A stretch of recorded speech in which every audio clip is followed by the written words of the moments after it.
Okay, so again, so another message sharing the word of God. Today is Monday, August 17 na. Okay, so dito ulit tayo sa Hebrew chapter 12. Share ko lang sa inyo itong mula verse 1 hanggang 4 na ang context nito ay strengthening of faith in Jesus para mapalakas yung ating pananampalataya sa ating Panginoong Hesukristo. So, tingnan natin kung ano yung kanyang pangako dito sa kanyang salita. Okay? So, samahan niyo po ako dito sa ating pong papasahin. So, ipakita ko sa inyo. Ayan,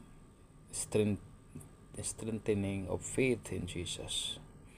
Hebrew, yan, 12 verse 1. Beginning verse 1. Wherefore, saying we also are compassed about with so great a cloud of witnesses, let us lay aside every weight and the sin which that so easily visit us, and let us run with patience the race that is set before us.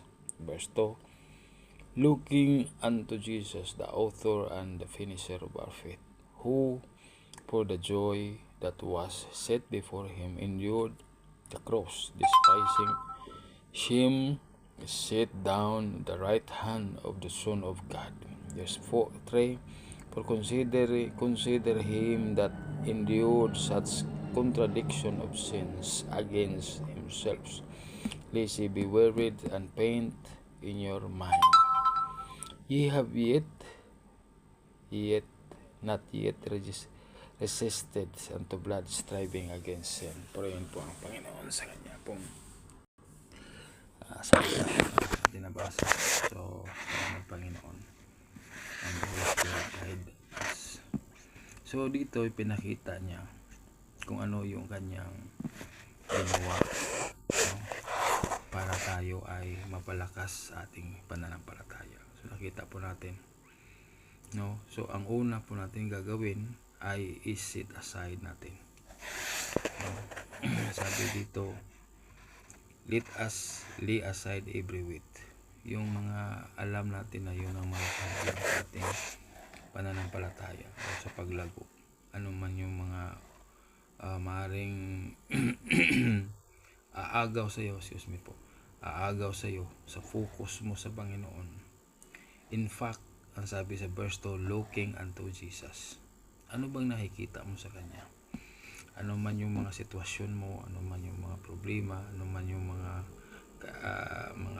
bad things, no? Ano man mga trials, testing, temptation, no? Tried, looking unto Jesus. Kita mo anong ginawa niya para yung kagalakan, kasi siya yung author and the finisher of our faith. Paano niya napagtagumpayan yun? Hindi biro ang kanya pong pinagdaanan.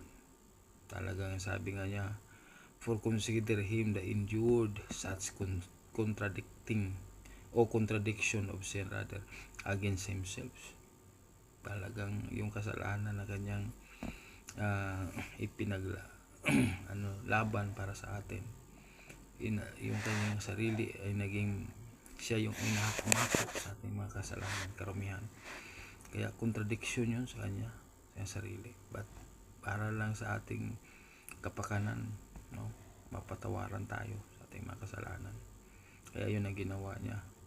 Sabi niya para hindi tayo magkaroon ng mga kabigatan sa ating mga kaisipan, no? Sa sandali nating kung tayo ay humaharap sa anumang mga sitwasyon, circumstances sa buhay na ito, tandaan mo si Jesus. Nagkaroon ba siya ng anumang anumang yung kinaharap niya, mga problema na yun, hanggang sa cross, striving against sins. Hindi niya nalintana, hindi siya nanghina, hindi siya nawala ng pag-asa. In fact, pinagtagumpayan niya tayo sa cross. Sa kabila ng mga hagupit sa kanya, alam po natin kung gaano kahirap yung kanyang pinagdaanan sa cross. Hanggang siya ay pinako at mamatay sa cross para sa ating mga kasalanan. Kaya tingnan natin siya, laging looking unto Jesus.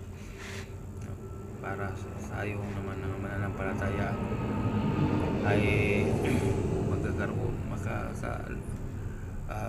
sulong tayo, makakausap tayo katuloy despite sa ating mga sitwasyon. Yun ang nasabi ko.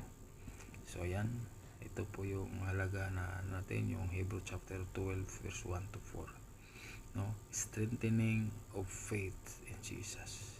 So yan lang po. God bless po sa ating lahat. Salamat po sa inyo po patuloy na pakisubaybay.